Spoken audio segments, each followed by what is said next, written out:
Welcome to Jersey Reads the Classics, an audiobook podcast delving into the finest works of our literary masters.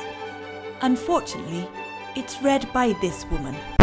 What the hell? Who cares? Let's go on an adventure. Hello, and welcome back to Jersey Reads the Classics with your host, me, Rosie D. Candia. Thanks for coming back. Yeah, I know today I kind of look a little bit like a mixture of a witch and Madeline, but this is like one of my favorite outfits. This cute little dress, I got it for $8 at Goodwill. But at this point, we're not going into that. We are going into a final chapter, my friends. The final chapter. It's the final chapter. That's not the real word, but who cares? Of the book we've been reading, and I've grown attached to Alice, I'm not gonna lie. But without any further ado, let's get on with Alice's Adventures in Wonderland by Lewis Carroll. Oh, I'm gonna miss Alice. Are you? I hope you're journaling or thinking about all the things we've talked about over these past 6 weeks. Okay, here we go. Chapter 12. Alice's Evidence. Here, cried Alice, quite forgetting in the flurry of the moment how large she had grown in the last few minutes, and she jumped up in such a hurry that she tipped over the jury box with the edge of her skirt, upsetting all the jurymen onto the heads of the crowd below. And there they lay sprawling about, reminding her very much of a globe of goldfish she had accidentally upset the week before.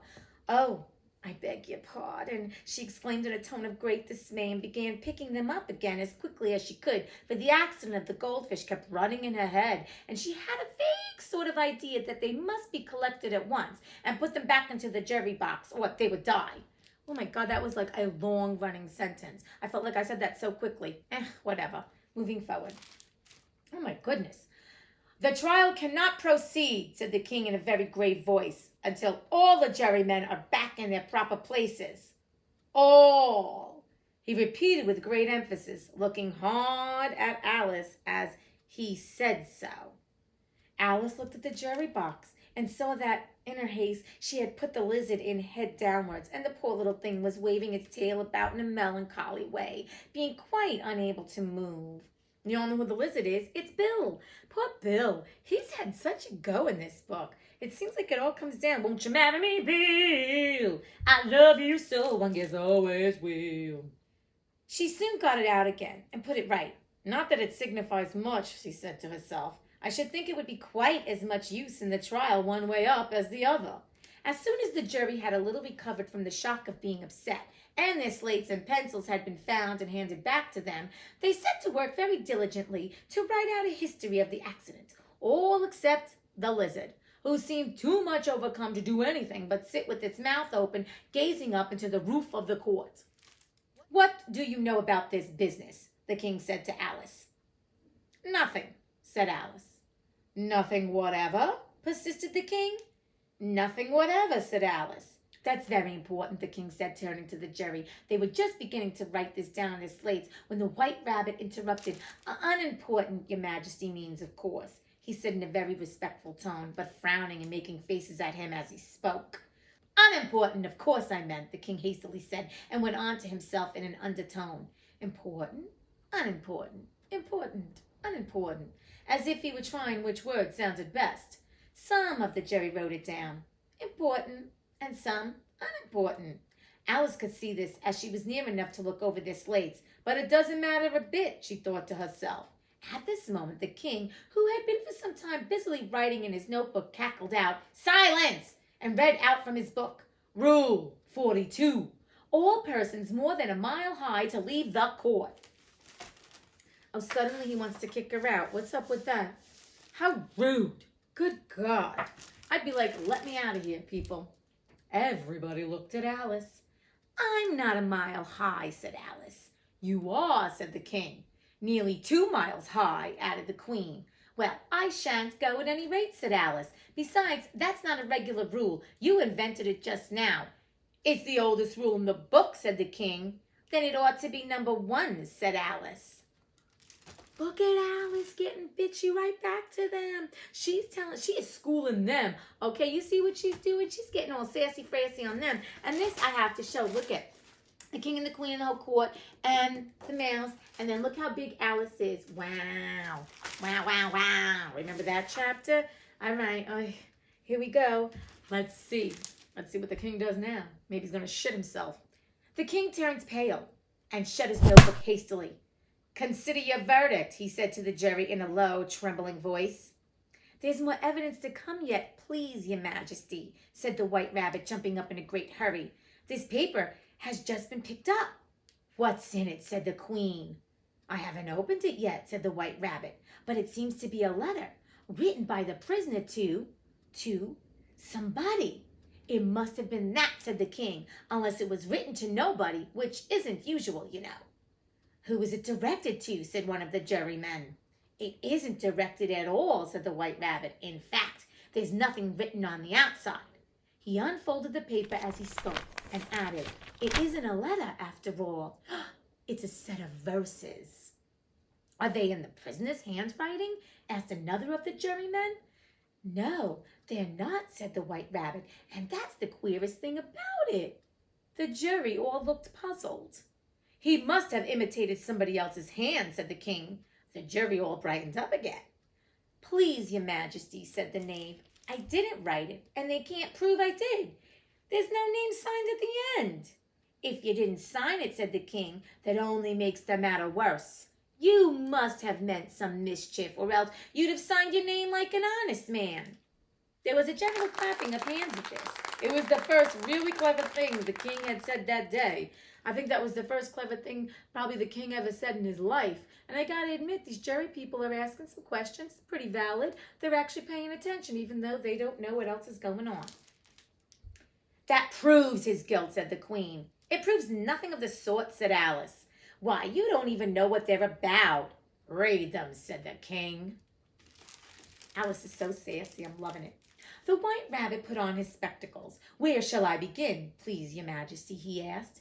Begin at the beginning, the king said gravely, and go on till you come to the end, then stop. Wow, that was really intelligent. These were the verses the White Rabbit read. They told me you had been to her and mentioned me to him. She gave me a good character, but said I could not swim. He sent them word I had not gone. We know it to be true. If she should push the matter on, what would become of you? I gave her 1. They gave him 2. You gave us 3 or more. They all returned from him to you, though they were mine before. If I or she should chance to be involved in this affair, he trusts to you to set them free, exactly as we were. My notion was that you had been, before she had this fit, an obstacle that came between him and ourselves and it. Don't let him know she liked them best, for this must ever be a secret kept from all the rest, between yourself and me. I mean, is there an affair between the Knave of Hearts and the Queen? I don't know. That was kind of like weird, right? Like, what is this about? Who is this about? What they're talking about? She had a fit. We know he's got to be talking about the Queen. All right. That's the most important piece of evidence we've heard yet, said the king, rubbing his hands. So now let the jury, if any one of them can explain it, said Alice. She had grown so large in the last few minutes that she wasn't a bit afraid of interrupting him. I'll give him 6 pence. I don't believe there's an atom of meaning in it. The jury all wrote down on their slates, she doesn't believe there's an atom of meaning in it. But none of them attempted to explain the paper. If there's no meaning in it, said the king, that saves a world of trouble, you know, as we needn't try to find any. And yet, I don't know, he went on, spreading out the verses on his knee and looking at them with one eye. I seem to see some meaning in them after all. Said I could not swim. You can't swim, can you? He added, turning to the knave. The knave shook his head sadly. Do I look like it, he said, which he certainly did not, being made entirely of cardboard. All right, so far, said the king, and he went on muttering over the verses to himself. We know it to be true. That's the jury, of course. I gave her 1, they gave him 2. Why, that must be what he did with the tarts, you know. But it goes on. They all returned from him to you, said Alice. Why, there they are, said the king triumphantly, pointing to the tarts on the table. Nothing can be clearer than that. Then again, before she had this fit, You never had fits, my dear, I think, he said to the Queen. Are you kidding me? Really? Wow, talk about a kiss ass. She's never had fits? Really, the Queenie? That psycho bitch from hell? That psycho bitch from Wonderland? Never, said the Queen furiously, throwing an inkstand at the lizard as she spoke. Ugh, the unfortunate little Bill had left off writing on his slate with one finger, as he found it made no mark, but he now hastily began again, using the ink that was trickling down his face as long as it lasted. Did I say it? You once, you twice, you three times Bill is getting stooped here. He had to go into the house and try to find Alice many chapters ago, and got blown out of the friggin' house by her kick. Then he gets tossed upside down her head when she kicks him over accidentally, and now he's got ink on his face. Poor Bill. If anybody should complain, it's Bill, but you notice how he's not complaining. He just goes along with it. I like it. Then the words don't fit you, said the King, looking round the court with a smile. There was a dead silence. It's a pun, the King added in an offended tone, and everybody laughed. It's a pun, oh my God. We know how I love puns. I don't find this very punny. Let the jury consider their verdict, the King said for about the 20th time that day. No, no, said the Queen. Sentence first, verdict afterwards. Stuff and nonsense, said Alice loudly. The idea of having the sentence first? Hold your tongue, said the Queen, turning purple. I won't, said Alice. Off with his head, the Queen shouted at the top of her voice. Nobody moved. Who cares for you, said Alice. She had grown to her full size by this time. You're nothing but a pack of cards. At this, the whole pack rose up into the air and came flying down upon her. She gave a little scream, half of fright and half of anger, and tried to beat them off, and found herself lying on the bank with her head in the lap of her sister, who was gently brushing away some dead leaves that had fluttered down from the trees upon her face. Wake up, Alice dear, said her sister. Why, what a long sleep you've had. Oh, with that. Oh, there's Alice, the last of her, with the cards all flying around her face. Okay, I'm going to start crying. Oh, I've had such a curious dream, said Alice, and she told her sister, as well as she could remember them, all these strange adventures of hers that you just have been reading about. And when she had finished, her sister kissed her and said, It was a curious dream, dear, certainly. But now run into your tea, it's getting late. So Alice got up and ran off, thinking while she ran as well as she might, what a wonderful dream it had been. Oh, this is so beautiful. You know I'm going to cry because that's what I do. I'm just letting you know. But her sister sat still just as she left her, leaning her head on her hand, watching the setting sun and thinking of little Alice and all her wonderful adventures till she too began dreaming after a fashion. And this was her dream. First, she dreamed of little Alice herself. And once again, the tiny hands were clasped upon her knee, and the bright, eager eyes were looking up into hers. She could hear the very tones of her voice and see that queer little toss of her head to keep back the wandering hair that would always get into her eyes. And still as she listened, or seemed to listen, the whole place around her became alive with the strange creatures of a little sister's dream. The long grass rustled at her feet as the white rabbit hurried by. The frightened mouse splashed his way through the moving pool. She could hear the rattle of the teacups as the March Hare and his friends shared their never-ending meal, and the shrill voice of the Queen ordering off her unfortunate guest to execution. Once more, the pig baby was sneezing on the Duchess's knee, while plates and dishes crashed around her. Once more, the shriek of the griffin, the squeaking of the lizard's slate pencil, and the choking of the suppressed guinea pigs filled the air, mixed up with the distant sobs of the miserable mock turtle. So she sat on, with closed eyes, and half believed herself in Wonderland, though she knew she had but to open them again, and all would change to dull reality. The grass would be only rustling in the wind, and the pool rippling to the waving of the reeds. The rattling teacups would change to the tinkling sheep bells, and the Queen's shrill cries to the voice of the shepherd boy, and the sneeze of the baby, the shriek of the griffin, and all the other queer noises would change, she knew, to the confused clamor of the busy farmyard, while the lowing of the cattle in the distance would take the place of the mock turtle's heavy sobs. Lastly, she pictured to herself how this same little sister of hers would in the aftertime be herself a grown woman, and how she would keep through all her riper years the simple and loving heart of her childhood, and how she would gather about her other little children and make their eyes bright and eager with many a strange tale, perhaps even with the dream of Wonderland of long ago, and how she would feel with all their simple sorrows and find a pleasure in all their simple joys, remembering her own child life and the happy summer days. The end. I told you I was going to cry. Wow. Wow.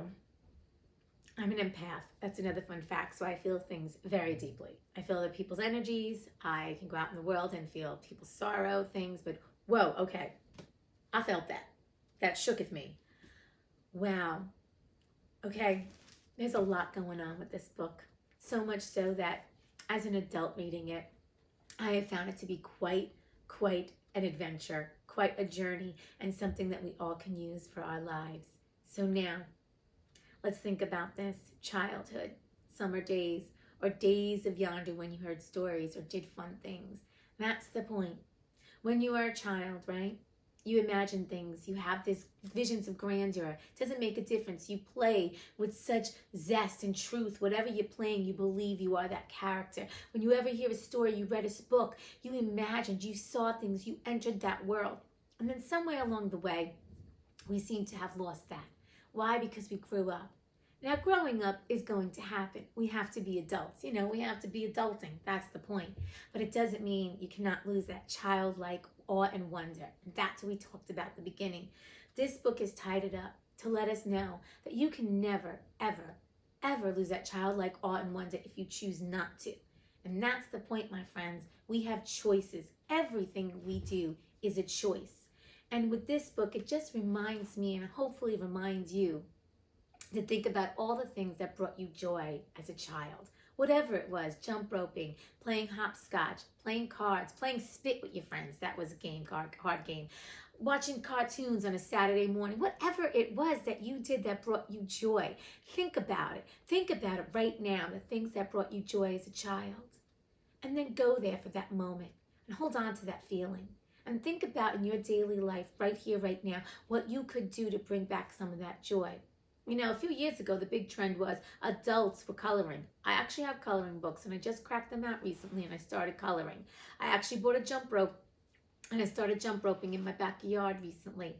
You know what? There are things that we can do that can bring us joy, and we have the choice. No one can take that away from you. No one can take away the feeling of you wanting to have joy and to bring back that childlike awe and wonder and even innocence at times, because I know the world can make us feel bitter and jaded. And I'm not saying we have to be naive, but we still can have hope, and we still can have faith and trust and knowing that anything is possible. And just like Alice, you can enter your own adventure lands. She did it through her imagination. And you can do it with pursuing a new career, a new opportunity, a new hobby, stepping out of your comfort zone, going on that wonderful adventures of yours. So, with such a blessed heart and so much light and love, I have really enjoyed this because I had never read this book, and it really was an adventure to read it. And to read it and share it with, even if no one's out there watching it, and I'm just sharing it with my camera right now. But whoever's listening, if you did catch this, I hope you got onto what it's really about. Not losing that childhood joy, that awe, that wonder, that innocence, and going after everything that you have envisioned for yourself and reigniting that flame. Okay, my friends? It's been wonderful. Thank you so much. Thank you, Lewis Carroll, for writing this beautiful novel, Alice's Adventures in Wonderland. I can see why it's a classic. You know what? Classics never die. Kind of how I feel about me. All right, friends. Stay blessed, stay beautiful, and never, ever, ever let anyone tell you you cannot accomplish your goals or dreams or visions. For only you know what's in your power. Make the choice. All right. Namaste. Blessings.